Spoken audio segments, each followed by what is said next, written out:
America, 250 years, we certainly have plenty of stories of service and sacrifice, character, courage, and conviction. Hey friends, Bruce here with the Sentinel broadcast. The Bible tells us, you may recall, that greater love has no one than this, than one lay down his life for his friends. John chapter 15, coming straight from the Lord Jesus himself. Now get this story. 1944, on a tiny island in the Pacific Ocean, a 19-year-old American Marine made a decision, lasted only seconds, but it revealed a lifetime of courage and character. You see, a Japanese grenade landed in a shell hole crowded with 6 American Marines. And that one young Marine did not hesitate. What did he do? He threw himself onto the grenade. His name, Richard Sorenson. Richard Keith Sorenson was born on August 28, 1924, in Anoka, Minnesota, a small town north of Minneapolis along the great Mississippi River. And at 18 years of age, he enlisted in the United States Marine Corps. He did that on December 13, 1942. After basic training in San Diego, he endured the process and then went on to preparation at Camp Pendleton there in Southern California. And at Camp Pendleton, he spent months of brutal training, getting ready for brutal island warfare that the Marines knew was coming. Amphibious assaults, fortified beaches, close combat in the Pacific. And then came Operation Flintlock. January 1944, Sorenson's battalion sailed west with the newly formed 4th Marine Division. Their destination, Namur Island, which is part of the Marshall Islands. Just a tiny coral island, about 800 yards long, about 500 yards wide. But the Japanese had transformed that island into a powerful fortress. And then on February 1st, 1944, Richard Sorenson landed with the first wave of Marines. The fighting was brutal. It was savage. By nightfall, Marines had pushed inland, but the island was still contested. Darkness settled. Sorenson and 5 Marines huddled together in a shell hole. And then the counterattack came, viciously. The Japanese soldiers rushed the Marine positions in the darkness. The fighting became hand-to-hand combat. Rifles fired into shadows, and grenades exploded all around them.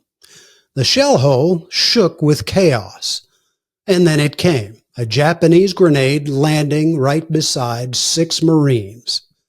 And Richard Sorenson, 19 years of age, had just been in combat for less than a day, threw himself onto the grenade. He did so without hesitation. He did so for the rescue, salvation, preservation of others. Now that explosion tore through his body, his thighs, his hips, his arm, his leg. But the other 5 Marines, they survived. A character, dear friends, is often revealed in moments that no one can prepare for. Richard Sorenson did not stop to calculate the cost that day. His conviction moved faster than fear. It reminds me of Philippians chapter 2, verse 4, the Apostle Paul saying, "Let each of you look not only to his own interests, but also to the interest of others." Sorenson's sacrifice that day reflects a truth that echoes throughout history, American history included, and that's this: real courage is not self-preservation, it's selflessness. And while few are asked to face a battlefield grenade like Richard was, every generation is asked to choose. Will we live only for ourselves, or will we live for the protection and the preservation of others? Well, against all odds, Sorenson survived that attack. A Navy corpsman had crawled through enemy fire, displaying courage himself, to save him, and he did. Sorenson was evacuated to Pearl Harbor and then later landed in Seattle, Washington. And there he endured 6 surgeries over a period of 9 months. Now get this, July 14th, 1944, lying in a hospital bed, he was presented with the Medal of Honor by Major General Fagan. 27 Marines during World War II threw themselves onto grenades to save their fellow Marines. 23 died doing so. Richard Sorenson then was only one of 4 who survived. And what a testament. After recovery, Sorenson continued serving. He became a Marine recruiter and traveled through the States. And then he returned to duty during the Korean War. After that, he served veterans through the Veterans Administration. He married Mildred Snow. They were together for 55 years.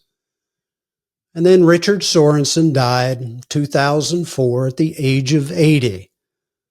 He was buried at Fort Snelling National Cemetery. What a story.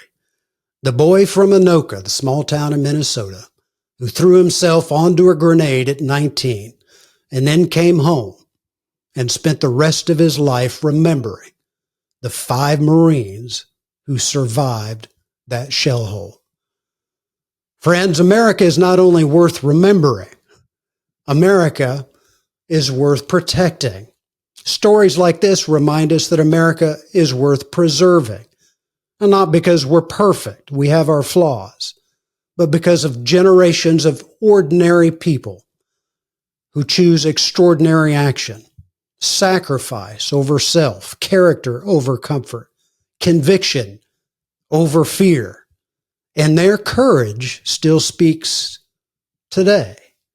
And that's America 250. Till next time, Godspeed.